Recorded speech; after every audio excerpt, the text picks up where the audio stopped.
Bonjour les déconfinés du mental. J'espère que vous êtes en pleine forme, une forme divine. Êtes-vous en train de reprendre votre cerveau, ou plutôt exactement de reprendre la maîtrise de vos pensées? J'adore ce verbe de maîtriser, c'est devenir le maître de quelque chose. Moi qui suis une fan inconditionnelle de Star Wars, je pense immédiatement à Maître Yoda, le petit homme vert qui parle à l'envers. Tes pensées, maîtriser tu devras. Cela me fait penser aussi aux maîtres des arts martiaux, des personnages toujours très dignes, très en contrôle de leurs gestes, tout en sérénité. Et évidemment, ça fait penser dans notre quotidien plus proche aux maîtres d'école, quand ils s'appelaient encore comme ça, à l'école primaire et maternelle, c'était juste nos dieux. J'ai revécu ça il y a quelques années avec ma fille et effectivement, on pouvait dire tout ce qu'on voulait, le maître et la maîtresse avaient raison. Et puis il y a aussi ce qu'un confrère m'a dit un jour, c'est le maître maîtrise et le con contrôle. Alors on va faire en sorte de maîtriser. Est-ce que vous aussi, vous avez l'impression, avec cette période, qu'il y a de nombreuses pensées, des nouvelles, des pensées peut-être plus nombreuses, un flot, et des pensées qui sont plus anxiogènes, d'autres tournées vers l'avenir pour imaginer comment chacun a notre place, voire en changeant de place, nous pourrions changer, ce qui clairement ne fonctionne plus. Est-ce que vous aussi, il y a des jours où vous êtes comme submergé par un flot de pensées incontrôlable? Moi, des fois, je me dis, c'est comme si quelqu'un d'autre était aux commandes et bombardait mon cinéma intérieur d'images, de sons, en avance rapide et dans un brouhaha incessant. Quand cela arrive, on est comme tétanisé, apeuré, c'est une impression de devenir fou et il est très difficile de savoir quoi faire. Même sans parler d'une telle vague d'anxiété et de pensée, j'entends souvent dire que les pensées, ça va, ça vient, qu'on ne peut pas les contrôler. Il n'y a rien de plus faux. Et je trouve cela rassurant, pas vous? C'est quand même notre cerveau, dans notre corps, et quoi? Il y aurait un processus qui ferait que de l'extérieur, quelqu'un me contrôle? Non. Mon corps, mon cerveau, mes pensées. C'est moi le boss, c'est moi qui dirige. Et ce qui est super, c'est que nous sommes nos pensées, et même, comme disait Bouddha, nous sommes façonnés par nos pensées, façonnés comme une sculpture, et nous devenons ce que nous pensons. Nous sommes façonnés par nos pensées, et nous devenons ce que nous pensons. En neurosciences, on dit nous renforçons ce sur quoi nous nous centrons. Un exemple. Mettons que vous décidez d'acheter une voiture de telle marque, de couleur rouge. Ou même, pas que vous décidez, vous l'avez achetée. Est-ce que ça vous est jamais arrivé d'un coup de vous dire mais je ne vois que cette voiture autour de moi, la même marque, la même couleur, alors qu'avant de l'acheter ou avant de décider de l'acheter, vous n'en voyez aucune. Moi ça m'arrive tout le temps. Eh bien c'est la même chose pour toutes nos pensées. Nous les orientons sur ce qui est important pour nous, sur le focus dont on a besoin et envie dans notre vie à un moment donné. Cette importance, elle est soit déterminée de manière automatique, soit de manière consciente, donc choisie. De manière automatique, c'est en fait la force de l'habitude, de ce à quoi nous faisons attention. Si vos pensées sont majoritairement, voire toujours, négatives, j'espère que ça n'existe pas, si vous êtes toujours dans la critique, la râlerie, la colère, alors votre esprit, vos yeux, vos oreilles vous orienteront vers ce qui vous apportera toujours plus d'occasions de vivre râlerie, critique, colère. Inversement, si vos pensées sont orientées vers la bienveillance, le côté positif des choses, la volonté de vous améliorer, voire, si, soyons fous, la volonté d'améliorer le monde, alors vous allez naturellement voir ce qui alimente et permet à ces pensées de perdurer et de vous faire agir en conséquence. En fait, nous ne pouvons pas faire autrement. Il nous faut filtrer la réalité. Car le nombre d'informations qu'il y a dans notre environnement, la température, les sons, les bruits, les sensations, si nous devions nous occuper et prendre en compte tout ça, plus notre intérieur, mais attendez, rassurez-moi, c'est pas vous qui gérez votre température intérieure. C'est pas vous qui déclenchez le fait de respirer, de digérer. Non, c'est automatique. Alors imaginez que nous devions tout gérer, notre corps et toutes les informations qui nous arrivent en masse. Eh bien, soit nous deviendrions fous, soit nous passerions notre vie à gérer tout ça.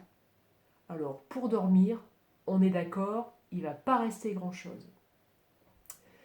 Tout ça pour vous faire comprendre qu'il nous faut orienter nos pensées et ne pas les subir, ne pas subir l'orientation de nos pensées. Et c'est l'objectif de cette vidéo, c'est de commencer par ne pas être Bouddha, mais on va dire petit Bouddha. Nous allons donc décider de trier, de choisir nos pensées en fonction de ce que l'on veut devenir. Nous devenons nos pensées, n'oubliez pas. On peut maîtriser le flux de nos pensées par diverses techniques. Là, je parle juste du flux, la quantité, la variété. Là, c'est l'objet de la méditation, de la pleine conscience. Ça peut être aussi par la cohérence cardiaque. Alors, personnellement, je ne suis pas une professionnelle, loin de là, de la méditation et de la pleine conscience. La cohérence cardiaque, ça peut se faire et j'imagine que j'aurai le temps de faire une vidéo sur la cohérence cardiaque. Bref, toutes ces techniques, c'est vraiment pour maîtriser un flux, un flot de pensée, sans s'accrocher à elles, sans les juger, ni vraies ni fausses.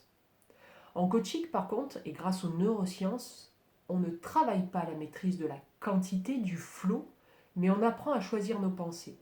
Et pour les choisir, il faut savoir ce que l'on veut faire dans notre vie, ce que l'on veut faire de notre vie. Vous me voyez venir à nouveau? On parle ici du sens, de nos pourquoi et des intentions qui sont des pensées choisies et orientées pour un résultat déterminé. L'exercice d'aujourd'hui, si vous l'acceptez, va être en 2 temps. Cela fait quelques jours que nous avons parlé de l'importance de donner un sens à sa vie et plus particulièrement essayer et trouver un sens, donner un sens à cette période de confinement. Peut-être que vous l'avez trouvé, peut-être que déjà vous sentez du mieux-être d'avoir donné un sens et de ne plus subir. Si vous n'avez pas la première étape, il faut trouver ce sens. Si vous avez votre sens, première étape checkée. Si vous n'avez pas votre sens pour cette période, on va se cantonner à cette période, alors je vous demande d'en trouver un. Et vous allez l'écrire. Peut-être que vous l'avez déjà fait. Le but, c'est de le voir régulièrement. Peut-être avant de dire vos intentions du matin, rappelez-vous le sens. Une fois que vous avez décidé ce sur quoi vous allez vous centrer, alors on va passer à la phase suivante qui est pendant 3 jours de noter toutes les pensées qui sont associées à ce sens-là.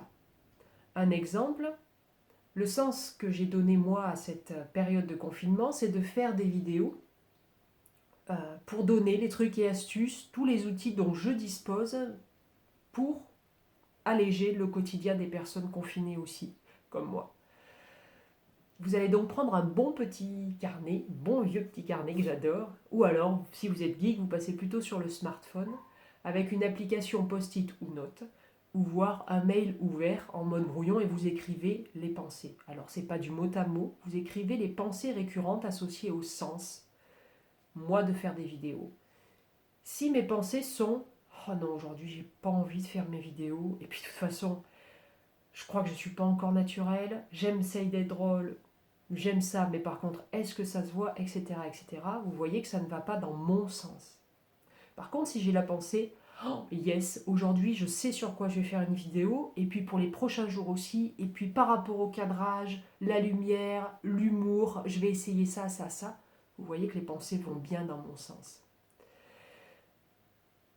À partir du 4e jour, vous allez faire la comparaison entre le sens que vous avez donné à cette période de confinement et toutes les pensées. Et vous allez voir si la jauge, elle est plutôt « j'ai des pensées qui abondent positivement mon sens » ou si c'est négatif.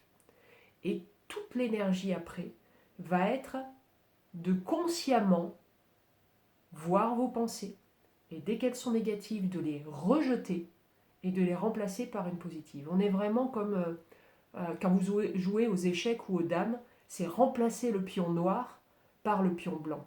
Le pion noir, en plus, il n'est pas remplacé, il est éjecté du tableau. Et c'est ça que vous allez vous entraîner à faire. c'est que dès que vous verrez, vous identifiez une pensée qui ne va pas dans votre sens, alors vous la remplacez par une autre. Bien évidemment, ce n'est pas un mode automatique avant quelque temps. Donc c'est vraiment un exercice de développement personnel que je vous demande de faire pour reprendre le contrôle de vos pensées et de décider lesquelles vous voulez et lesquelles vous ne voulez pas. Il y a vraiment une notion de confiance en soi derrière, de puissance personnelle qui vont se développer phénoménalement si vous arrivez à faire ces exercices. Aujourd'hui, nous sommes vraiment passés en mode coaching. Malheureusement, il manque l'interaction coach et personne accompagnée, j'en suis désolée. J'aimerais pouvoir avoir vos retours quand même. Est-ce que vous pouvez me faire l'honneur de me faire savoir sous cette vidéo vos pensées récurrentes, le sens que vous souhaitez donner à cette période, qui peuvent aussi, imaginez bien, en inspirer d'autres. Et pouvez-vous faire savoir aussi quelques pensées que vous souhaitez implanter dans votre tête. Quelles pensées puissantes vont soutenir le sens que vous avez décidé. Demain, on va changer de rythme par contre. Si le temps le permet, ce sera une balade avec mon chien et ce sera donc un coaching par Réglisse, le nom de mon chien. Un chien, c'est une formidable école d'apprentissage aussi sur nos fonctionnements, sur nous-mêmes, sur nos comportements. Et du coup, avec Réglisse, elle m'a fait comprendre d'une manière différente ce qu'est l'identité. Demain, vous allez comprendre qui vous êtes. En attendant, aimez, partagez cette vidéo et donnez-moi de vos nouvelles, vraiment, vos réponses, vos questions et vos propres trucs et astuces pour vous déconfiner mentalement. N'hésitez pas à faire les pouces aussi, à cliquer sur le pouce en dessous de la vidéo. J'ai vraiment envie que ce mouvement devienne le plus important possible pour que cette période se passe le plus sereinement possible pour soi et pour ceux qui nous entourent. Je vous souhaite une très belle journée et je vous dis à demain.